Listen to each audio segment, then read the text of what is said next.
ponto crucial que está alinhado ao que o Miguel falou sobre a questão do regime híbrido de prestação de serviços dos nossos colaboradores. Também tem detalhes específicos. Além de uma política que a empresa deve ter para regulamentar, é necessário alguns meios tecnológicos para controlar o horário e controlar algumas situações, para que o colaborador, até por vestir a camiseta, querer fazer o melhor pela empresa, não ultrapassar o limite razoável e não ir além do que é necessário, né?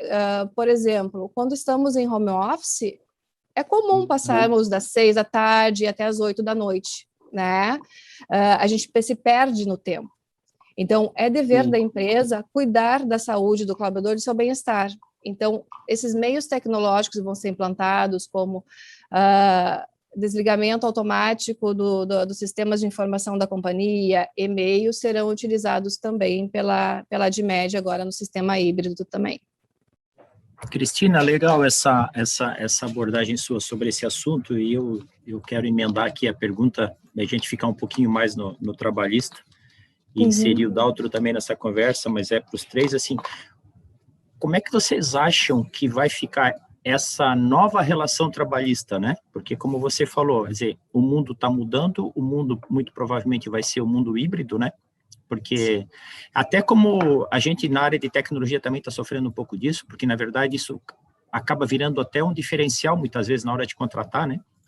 Então, assim, muitas das pessoas no home office, a gente já tem uma lei que mais ou menos prevê isso, mas, quer dizer, vocês vê mais necessidades de base de benefício, como é que vocês vê a relação com os sindicatos, dos acordos coletivos?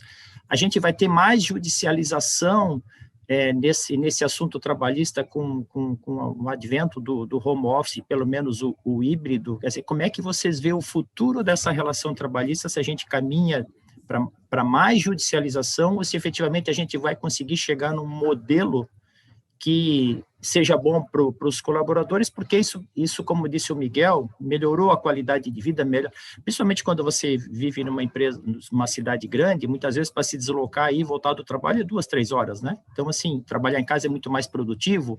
Então, tem muita gente que vai querer trabalhar em casa, mas tem muita gente que vai querer ir para o escritório. Como é que vocês veem o futuro das relações trabalhistas nesse novo modelo híbrido? Acho que é uma conversa boa aí para a gente. É uma ótima questão, Sérgio, porque nós temos vários perfis de colaboradores, né? Isso em qualquer empresa. Tem colaboradores que se adaptam e vê o sistema híbrido ou trabalho remoto, porque tem diferença do trabalho remoto para o home office na Justiça do Trabalho, né? Isso é importante frisar. Mas tem trabalhadores que apoiam, que vê isso como um benefício. Tem trabalhadores que não conseguem se adaptar ao home office. E não é por falta de tecnologia, por mais que a empresa dê todo o aparato, a tecnologia... Eu não consigo, Cris.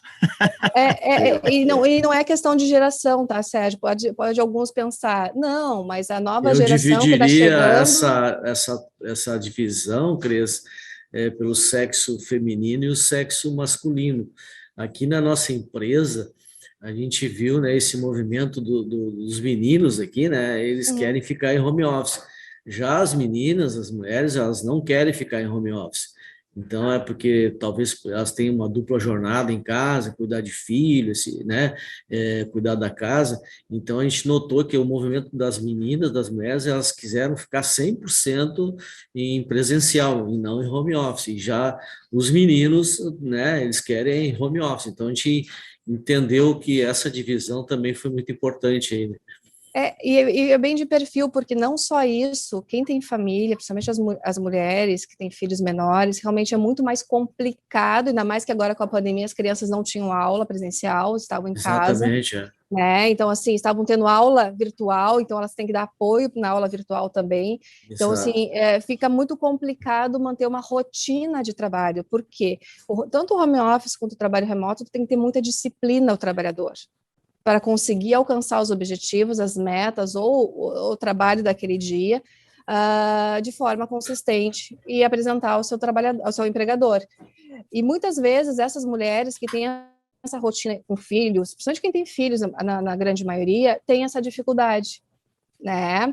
Então, nós observamos que inúmeras vezes a gente estava em reunião por videoconferência e vinha a criança, mãe, e é normal, é a nossa realidade hoje, não tem nada de errado com isso, mas é uma mudança cultural muito forte, Daltro, né?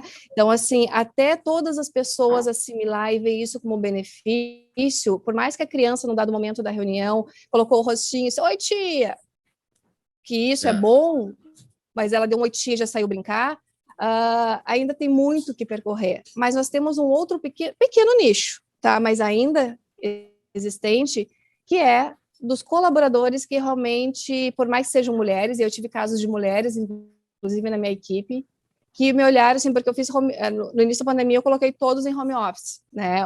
Não tinha ninguém no escritório na área jurídica.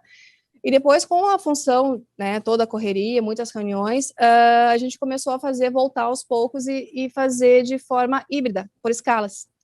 E eu tive colaboradora minha que chegou, ela uma menina nova, assim, não tem 30 anos, por favor, deixa eu ficar aqui trabalhando no escritório, eu não consigo trabalhar em casa. Eu não consigo trabalhar, e ela trabalha muito em casa, só que ela não se sente bem trabalhando em casa. É aquela dupla jornada da mulher que a gente se destacou bem forte agora na pandemia, né? Todo mundo falava da dupla jornada feminina e ninguém acreditava, né? Então agora realmente destacou isso aí. O rapaz, o menino, ele vai para dentro, se fecha no quarto e vai trabalhar, né? A mulher já não consegue, ela tem que atender, que nem tu falou, né? Que as crianças ficarem em casa, né? Estudando também pela web, então isso prejudicou bastante o trabalho da mulher.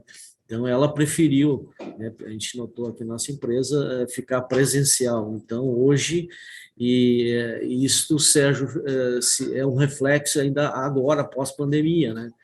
Os meninos não querem voltar, eles querem ficar em casa, e as mulheres estão todas presenciais aqui, e elas fazem questão de ficar presencial. E isso tem consequências, como nós falamos, jurídicas, né? Porque, com certeza, já há um tema que o Sérgio falou, a gente vai ter uma judicialização grande pós-pandemia. Por óbvio, nossos tribunais, eles terão um olhar mais cauteloso se os fatos ocorreram no momento pandêmico, de pandemia, principalmente no ano de 2020, que foi quando estourou realmente aqui no Brasil. Por quê? As empresas tiveram que se adequar de forma muito séria, muito rápida, então não deu tempo de tomar todos os cuidados necessários, então alguma coisa pode ter saído da curva de acordo com a legislação ou com as orientações do Ministério Público do Trabalho. Então eles vão ter um olhar mais tênue nesse sentido, mas a partir de 2021, se as empresas não estiverem adequadas, com tecnologia adequada para controlar efetivamente o trabalho realizado pelo colaborador em trabalho remoto ou home office, não tiver diretrizes e até mesmo acordos coletivos bem embasados, né, caracterizando quais são os direitos e deveres, até onde vai o trabalho home office, com certeza a gente terá uma leva. A nossa legislação, principalmente na seletista, que trata do tema, ela é muito aberta.